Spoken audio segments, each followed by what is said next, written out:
Hey guys, this is GBA Golden Sun with something very slightly different here. I just figured I would redo this boss and show off stuff here. We are in Golden Sun, the Lost Ages final super secret dungeon thing, the Anemos Sanctum. It's only accessible by linking the two games together and getting all of the Djinn with, across both games, all 72 of them. And when you do that, you get access to a super difficult dungeon with some really hard normal monster mobs, and you get to fight a ridiculous bullcrap smash you in 2 turns type boss to kind of finish things off. So, interesting way of dealing with it. As soon as I use the hover synergy on this little spider thing here, it will take me to the end. So, the way that you kind of have to beat this guy is you have to summon rush him, and unless you are like level 99, then you have the 4 run-in strategy apparently works. I obviously do not have that. I am currently sitting at levels 47 to 49, around that sort of area. Yeah, so I don't have that kind of strength available to me, but what I do have is summon strategies. So I want to focus on 2 summons primarily. I want to summon Daedalus in the first party and Eclipse in the second party. Daedalus is the strongest Mars summon you have available, and this guy is not excessively resistant to Mars. His main resistance is Mercury, so you don't really want to do too many Mercury summons, and his main weakness is Jupiter. There's a distinct absence of Jupiter in my first party because I want to use Eclipse, which is the not the strongest Jupiter summon I've got, but the most cost-efficient Jupiter summon I've got. I want to use that for the second party. The strongest one, Catastrophe, takes a lot more Djinni to use, and it also takes Mars Djinni, which means I wouldn't be able to summon Daedalus as much, because Daedalus is Mars focused. So the reason I want to do Daedalus first is because it basically has a delay to it. You get to launch off a small volley at first that does something in the region of 600 to 800 damage, and then you get a gigantic missile at the end of the... it's like Future Sight. You get a gigantic missile at the end of the second turn after using Daedalus, and that's where the big damage comes in. Because of the nature of party switching and stuff like that, if I was to use it with the second party, I would have to survive much longer, and this guy can wipe you out in 1 turn if he's really mean, so yeah.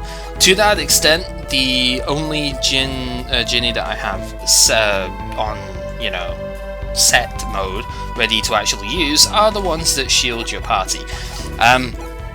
In the second party here, Isaac. Ivan is actually here, but yeah, I've changed all the names because I can. But yeah, Isaac over here has the 2 barrier ones that are actually stronger. Granite only blocks half the damage you would take, Shade blocks 60% and Flash blocks 90%. So obviously the second party is kind of your desperation mode in a sense, but Shade and Flash should give you 2 turns to use all of your summons, and Eclipse does like 2100 per go for me, so pretty powerful. Yeah, really I just want to have the barriers up so I can use as many summons as I can, and we shall go from there. Equipment wise, I actually have a ton of really good equipment, but most of the equipment doesn't matter because you're summoning. A lot of the gear I have here is stuff like the Valkyrie Mail and that. They increase your unleash rate, but I will pretty much never be actually using that, so that doesn't really help. I do have some awesome stuff like the Tisiphone Edge here. I've been grinding for Ori Halcon, so, stuff like that. I'm going to be getting more equipment later, but yeah, it really doesn't matter too much. Some of the equipment that does matter, though, would be Lada's Bracelet and the Feathered Robe here, because these increase your Jupiter power.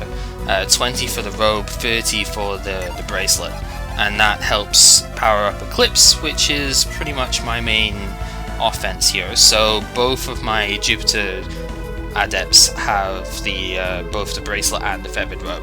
The agility also helps a bit because then they should be able to guarantee outspeeding Dullahan here. So yeah, they can run with stuff that way.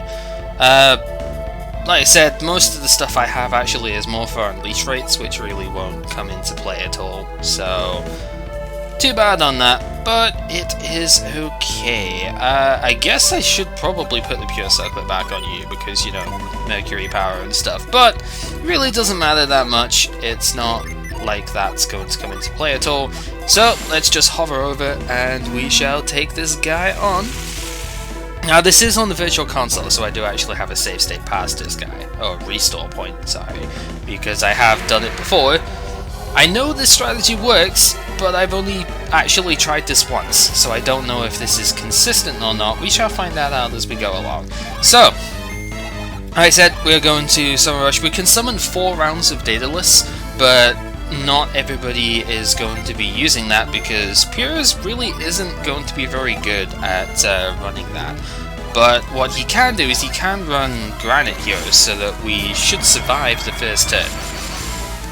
Take half damage, even if he uses Break, which I think Dullahan starts with Break most of the time, and it shouldn't matter too much. We should still survive that fairly easily. Dullahan's got like 16,000, it's 2 to the power of 16, I think it is. So it's 16,336 HP or something close to that. I forget exactly how much it is, but yeah, it's a lot, let's put it that way. So Jenna going first means that she's gonna have her elemental power broken here. So is Felix. So I think Garrett's probably the one I'm going to. We'll just skip this. Garrett's probably the one I'm going to use Daedalus with next turn because he should actually have the power here. Or he could just summon Charon the first run. That didn't happen when I played it before. Good job I used a barrier because this could one-shot everyone. Dullahan gets 3 actions per turn, so that kind of sucks. This is going to do a ton of damage. I don't think he can summon twice in 1 turn, so hopefully I'll be alright with that. Oh, Charon can instantly kill too. That...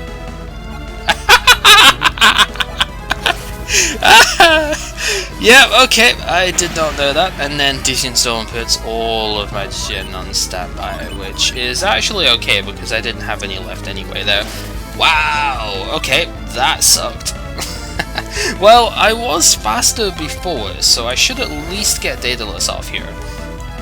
Ideally, I wanted to get Azul off as well, but it does not seem like that's going to be able to happen because this is pretty much where Formina Sage comes in, and that is a one-shot. That is pretty much unsurvivable. So we did not get to do very much with the stuff there. I don't actually know if the missiles from Daedalus just got lost there or not. We shall have to find that out. But this is where Eclipse comes in. We have 6 summons of Eclipse. It is very efficient on the cost here, so we should still be able to do this.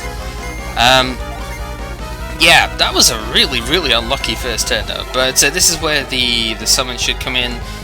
Shade will be able to protect us and give us another Mercury Djinn or Djinni to use for Eclipse here. I don't think Cote Liqueur actually does anything anymore because we don't have anybody who's dead in the party. Actually, I don't remember if Cote Liqueur revives or not. I don't think it does, so yeah, Cote Liqueur is kind of completely pointless here. We should just go with Eclipse and Hyper Beam our way to victory, because that's what we do. So yeah, 2200 damage. This guy should not be able to survive all of them. That is the idea here, and we can skip this now that we've seen it. We can skip ahead. Can't skip past that part though, so we're just gonna have to see that every time, which is unfortunate, but what are you gonna do? True Collide, this attack hits, or 3 members of your party at most, and it heals him for how much damage he does to you, which is normally very substantial. This is with 60% reduction in damage, so this attack would do like 130 to everyone. and he doesn't always recover HP. I don't know quite how that works, but he usually does recover HP off of that attack. As you probably noted as well by now, Dullahan recovers 200 HP every turn and basically recovers all of his PP, so you do have to watch that as well. His synergy points will always be available. Regular attack, nothing too bad. Formina Sage is gonna kill Ivanhoe. And we do at least get one of the missiles. I don't know how many of these we're gonna get. We only got the one. So, because we died in 2 turns, we actually missed most of the Dela shots, which definitely doesn't help when we are running with one less team member here. Flash should still give me enough time to do this though, because I'll get 2 summons of Eclipse off here. They're going to be a little bit stronger than before, especially Mia's one, because of the wind power that we got increased here. So we'll get 2 summons of Eclipse off this turn, and then we'll have 1 more summon of it for the next turn, and we'll just run from that. Flash will block 90% of the damage I take here, so we should still survive this fairly readily. And then we'll have probably just 2 actions next turn, because I think he'll probably kill me beforehand. Oh, Break is actually going to kill Mia's extra power though. That sucks. So it's just going to be the same damage as last time, which is still significant, don't get me wrong, it's still freaking heavy damage, but it's not as much as I would have liked, because I lost the power there. Yeah, that's fine. True Collide isn't really going to do much. Unfortunately, his power plays didn't come in this time, so we kind of lost that aspect, but that's okay. Yeah, we now have 1 more summon of Eclipse, and then we have some random other summon stuff. We have like 2 of every other Djinni available, so I'll work out. We might just summon like Ulysses or something with that, because oh, we could summon. No, Flora is gonna get taken up. Yeah, basically Ulysses is Zangan at this point. Ulysses is probably better summoned by Mio because it is Mercury based. There's no. Oh, there is a scope for Revive, but I don't think that really helps too much. Yeah, we'll just summon Zagan and Ulysses, I guess. Oh wait, no, I can't summon Zagan and Ulysses because they're too... Oh, that's awkward. Let's just summon Ulysses then, and Ulysses, and if this doesn't win, then we're basically screwed. So, let's hope this wins, right? It should win. The damage output here is enough that it should work out. Element Swap doesn't actually do anything as far as I know, it just means he's going to summon Charon next turn. So let's hope that doesn't actually get the chance to happen, because that would suck. If I do somehow get the next turn and it doesn't matter. I was going to say if I did have to do another turn and Sheba was still alive, then she could use Destruct Ray, which is gonna be really powerful after all of the elemental buff stuff she had. But yeah, that was a bit more exciting than I was expecting there actually. But yeah, that was Dullahan. He's a mini poo-poo butt, but with summon rushing you can take him out. He can still wreck you though. Like, it's not a completely fixed pattern, so random attack stuff like, I don't know, Charon on the first turn triple downing your first team doesn't exactly help, you know? But there you go. Once you've dealt with that, you get the stone tablet at the very end here, and that gives you access to the most broken thing in all of the universe. Not quite, but it gives you the Iris summon. And Iris is incredibly ridiculous.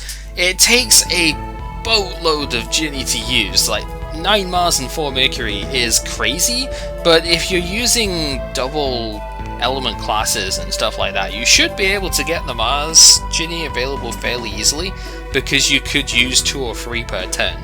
or you could just have them all set on standby anyway, you know, and just switch in the party or whatever. This thing did about 2700 damage to the final boss when I used it on him before, and then it revives and fully heals your entire team. It's insane. I don't think it recovers your synergy, but it gives you a full heal and revive on your entire team. It is obviously your ace in the hole type thing, and it is crazy. So yeah, that was Dullahan going way worse than it did the first time I played it, but that is okay. Even with a crazy situation like that, you can still eventually get the summon spam off. So yeah, hopefully you enjoyed that. This being Gamer Cow, just showing off a thing Golden Sun, and yeah, tune in for more videos later.